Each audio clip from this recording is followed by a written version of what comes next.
What's up, everybody? It is Thursday, November 21st, 2024. Welcome to the NFL Fantasy Football Show, where our speed rating is about to go up in a big way because I'm Michael A. Florio, joined here with Laquan Jones. And look, we're not the fastest guys in the world. That's no surprise, but it's like we're about to eat a mushroom in Mario because we are joined by the one, the only Chris Johnson, CJ2K. A little background on Chris Johnson. First round draft pick in 2008. Three-time Pro Bowler, an all-pro player, 2009 Offensive Player of the Year when he ran for 2,000 yards. Played for the Titans, Jets, and Cardinals. And now you can hear him as one half of the Smash and Dash podcast with Lendell White. Chris Johnson, how you doing, man? I'm doing good, man. Just chilling. This is probably like one of the best times of the year where you got football, you got high school, college, NFL football, and this football season is literally been a football game on every night of the week. Monday, Tuesday, Wednesday, Thursday, Friday, Saturday, Sunday. So it's great. Ball every day. I mean, look, that sounds good. The energies are high. I mean, this season has been crazy though for NFL, CJ. Like it's been up and down. Like, I don't know how your fantasy teams are doing, but I know mine right now on the back end. I don't know if I'm going to the playoffs. No, we're gonna get you in. I get some praising that the deadline ain't hit you yet. Oh, that deadline, and then with 6 teams on bye this week, like the waiver wire popping this week, but like I don't know who to drop because I can't drop CJ Tillman. I can't drop him for Will Disley. Like I can't do that. Like what's up with that, man? Sometimes you gotta take that L, but if you try to go up no, we can't take no L, CJ. We take lessons. We gotta stack these wins, man. I still believe, but I don't know if I'm going. You take L's to get the L this week for the bigger W later on in the season. Crystal, wanted to ask you, because you have shared a backfield with Lendell White, and now you are sharing a podcast with him. So what's it like being in the podcast world, and which one of those two is harder to share? I feel like the actual being in the backfield together is harder to share, you know. The podcast, bro, we both on at the same time. We get to talk and go back and forth. But, you know, in the NFL or on the team, and you just never know how many snaps there's going to be, how many different playmakers you have on offense that you got to get the ball to. So it is what it is. We made it work, though, with the smash and dash, though. So we made it work. Yeah, there's got to be some type of competition going on there on the pod. I mean, I'm pretty sure it was on the field as well, sharing the backfield with him. Like, are y'all trying to like one up each other on the pod? Like, y'all trying to say, yo, my take is fire? You know, we do the betting lines and all the other different prop bets and stuff like that. So at the end of the season, it's either gonna be a trophy or wrestling championship belt or something like that. So right now, that's dope. Yeah, right now, currently, he's 56, 33, and 1. Wow. And I'm 54, 31, 54 and 31. So you right there with it. You right there with it. Yeah, so he got more wins, but he got more losses. I got 2 less. You got to make sure that's correct. Yeah, 2 less losses. All right, word. Now, look, it's like, I know you're jumping into fantasy, right? I mean, has it become your passion now? Does it keep you tapped into the game that's going on today? Hey, it definitely do. I've been doing it like since I retired in 18. I think I started like really getting into fantasy probably like in 2020 or whatever like that. So like I've been tapped into it, and it just help you stay with the game. It help you like really find out players who like that's not nationally known that everybody is talking about. It's like, dang, who is Joe Blow that just went for 20 fantasy points on me that I never heard of him before? And that makes you look him up and like, oh man, like I definitely got to pay attention to him and things like that. Yeah, he really liked that. And look, us in this fantasy space, a lot of the time we come at things from like a statistical standpoint. We're looking at numbers, or we're watching the games and being like, oh, that's something I noticed or whatever. But you have such a unique perspective as someone who has played this game and knows like how the mind of a player works. So is there any way that you think that that gives you a leg up in fantasy and that you like kind of view things differently than people like us who have never been on an NFL field? I think it does into certain aspects, right? Because, you know, when you play fantasy, it's all different type of apps or Google that you can look up their projections and seeing what they're supposed to do. And they're playing against this team that's ranked this in rushing or this against the pass and things like that. But I think where it helps me out a lot is me just knowing the different scenarios and how certain teams are going to try to attack certain teams going into it with the game plan and things like that. So it kind of helped me who to play each weekend, things like that. Word. Now, I want to ask you about this Titans backfield today. Like, you and Lindell were one of the best duos when it comes to Titans history. So I'm wondering what your thoughts on this duo with Tony Pollard and Tajay Spears, what they got going on in that backfield. You know, I like those two guys they have back there, but I don't feel like it's crazy that you said that, because me and Lindell just had this conversation on our podcast 2 weeks ago. And basically, I just don't feel like they are using those guys how me and Lindell was being used. The year when we was really like smash and dash, we're coming out the game like I might have 20 carries, he might have 15 carries. Yeah. And when you look at today's game and how it is, you're not, even if it's a running back that just got the job by itself, they're not averaging 25, 30 carries. Like you having the main guy getting anywhere in between 10 to 15 carries these days. Like, yeah. And then getting receptions out of the backfield and things like that. But they're trying to throw it all over the field and put up points and stuff these days. So, but those guys, I like both of those guys. I like their game.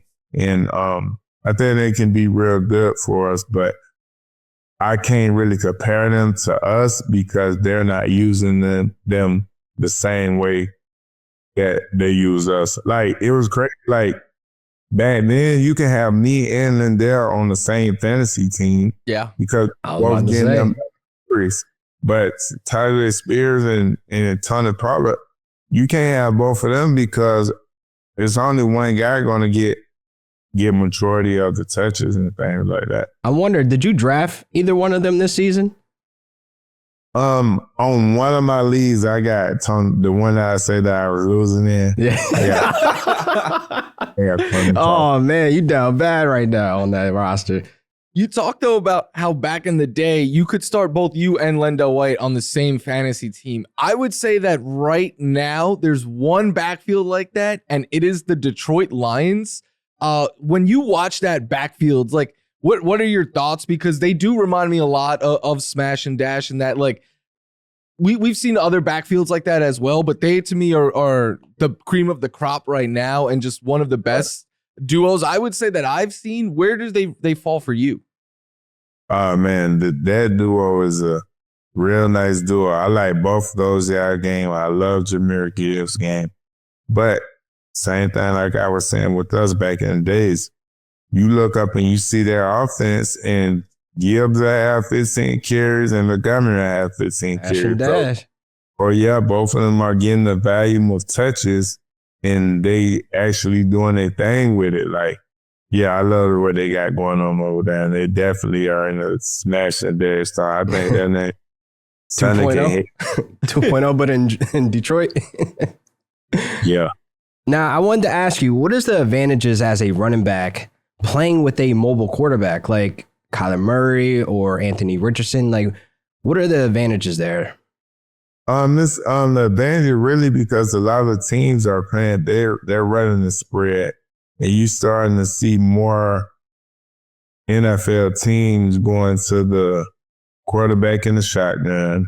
Yep. running back net. So you're not getting a lot of the traditional I formation, quarterback under center, and things like that. So when you go to the run game within the shotgun, that backside DN got to stay home, or he got to, he got to keep an eye on the quarterback. So when you run that inside zone from the shotgun, quarterback can hand it off, or he can run it. So that means that backside DN can't crash down as hard as he usually do.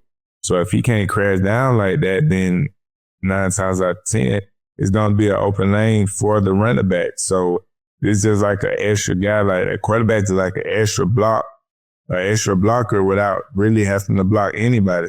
Because if he crashes down and come to get me, then that leaves the quarterback going around the edge with nobody out there to make a tackle on it. And quarterbacks are more and more athletic now, it feels like, than ever before. Do you ever think, like, imagine what I would have done with a Kyler Murray, Anthony Richardson, a Jalen Hurts, someone like that?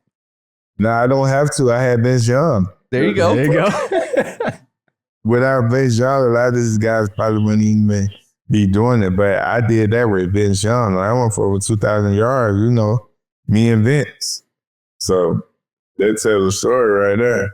All right, so everything cannot be perfect in a fantasy season. So I want you to talk about, because I know you in 6 leagues, you said, like, there has to be some headaches across all the board. Like, what is some of the biggest headaches you had to deal with? Bro, my biggest headache was, so this year I did a different strategy. Like, I used to go tight end heavy because you get your points from the catches, and a lot of teams had to start trying to go through the receiver. So I know the last few years I was able to get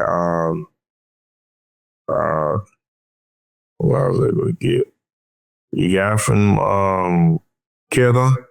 I was able to get Kittle and Travis Kelce. Ooh. I was able to get those 2 guys. So, getting those 2 guys, they was averaging 6 or 7 catches a game and, touchdowns and yards. So, but this year I went back to the traditional. I went running back heavy. Running back hero. Of course. Come on, CJ. Tell me why the first half of the season, Christian McCaffrey is hurt. No. So I missed him for like 8 weeks. Sheesh. And then after like the first 2 weeks, Pacheco going IR. So those were 2 running backs. Yeah, you was hurting bad in the first half of the season. Hey, so like what you do? So McCaffrey finally came back, and then he got to get readjusted, but Pacheco is still out. So that was my biggest headache this year. Oh man, I'm right with you. I had so much Pacheco on all of my teams this year, and one game in, and it was all over. But one thing that I think it's overlooked when especially from a fantasy standpoint, is offensive line. People just take them for granted, I feel like. And this guy's a Rams fan, so from firsthand experience, he could be like, Kyren Williams has had 11 different offensive linemen this year. How much does that affect the offense and specifically the run game of teams going into those games? It affects it a whole lot because when you're a running back, you want to be on the same page and have that chemistry with your offensive line just as well as our quarterbacks want that chemistry and be on the same page with the receivers. It's the same way with the offensive line and the running back. We're married. We're together. We want to be on the same page.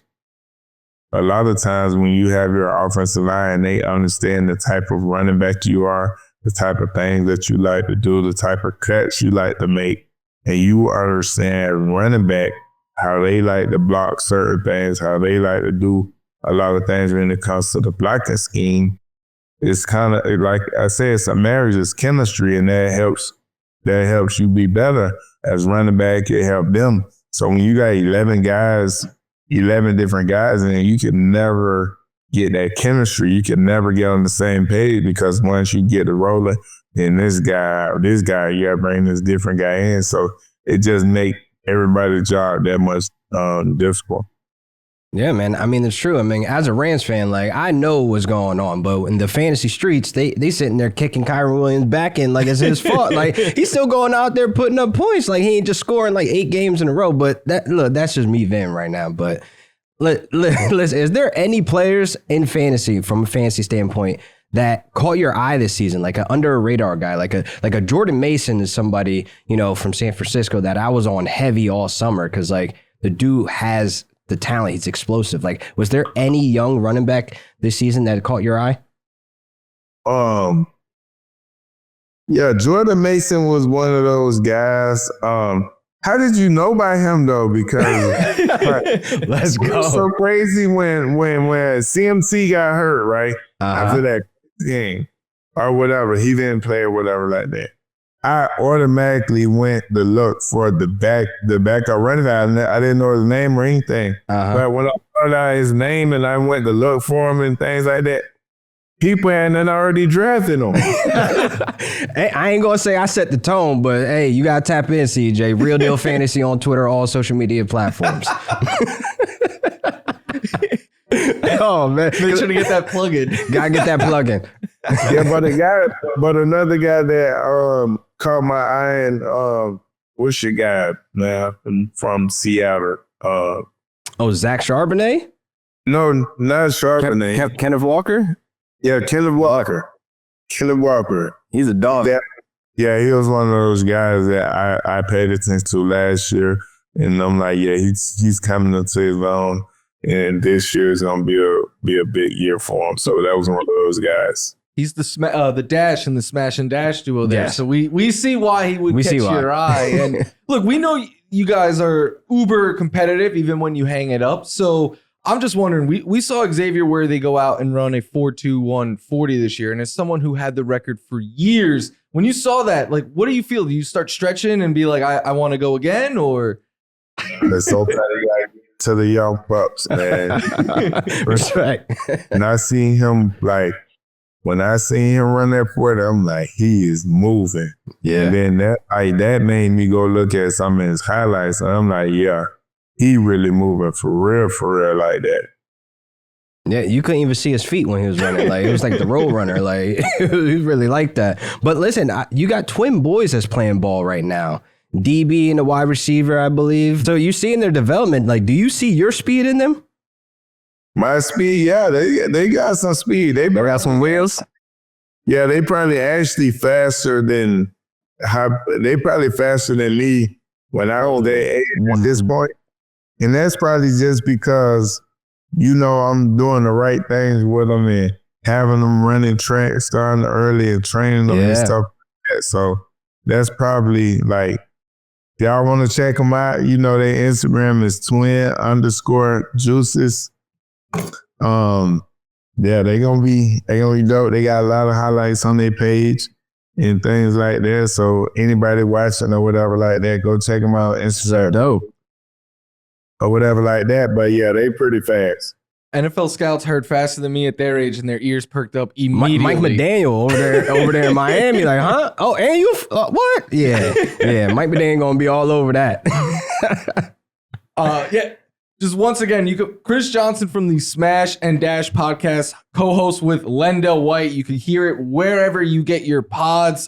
Chris, where can the people find you? And is there anything else you want to plug? Oh man, you know I'm in Orlando. You know my Instagram, Chris Johnson 28. I also got Airbnbs down here in Orlando by Disney. That's 2K_vacation rentals. Sick. And yeah, you know, I'm just here, man, just doing what they're doing, training these boys. So yeah, training them and keeping things right. Yeah, make sure to definitely give Smash and Dash a listen. Follow CJ. Follow his kids who are going to be future NFL players. Future Dolphins, man. CJ, thank you so much for the time. And we'll be right back on the Fantasy Football Show with our Week 12 calls.